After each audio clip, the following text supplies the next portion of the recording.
Okay, so if you manage vacation rentals and you're still using a fixed price, the same rate day in, day out, well, our sources have a pretty stark warning for you. You're not just leaving some cash on the table. You could be seriously hurting your profits.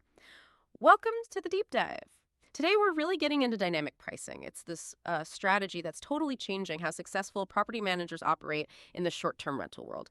Yeah, our mission today is pretty straightforward. We're going to look at what top managers and researchers are saying, figure out why ditching that old fixed price spreadsheet is so vital, and frankly, how sticking to it means potentially losing thousands every single month. Exactly. And we should probably clarify right away what dynamic pricing actually is. Because look, it's not just having a high season rate and a low season rate. That's just, basic seasonal pricing.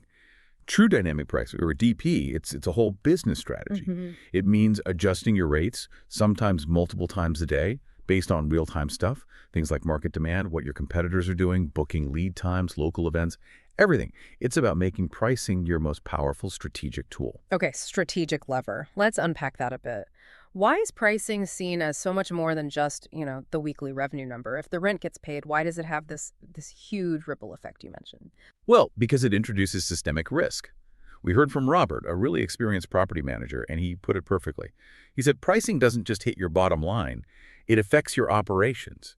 It affects your reputation. Think about it. Price too low? Sure, you might fill up fast. But often, you attract guests who might not treat the place well. And that means more cleaning costs, more repairs, more wear and tear. Your team gets burnt out.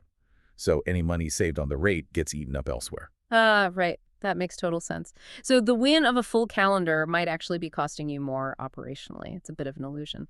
So, okay, what are the main sort of hidden dangers then of sticking with that old static model? We've really pinpointed three major threats. The first is financial risk. Sounds obvious, right? But people really underestimate it.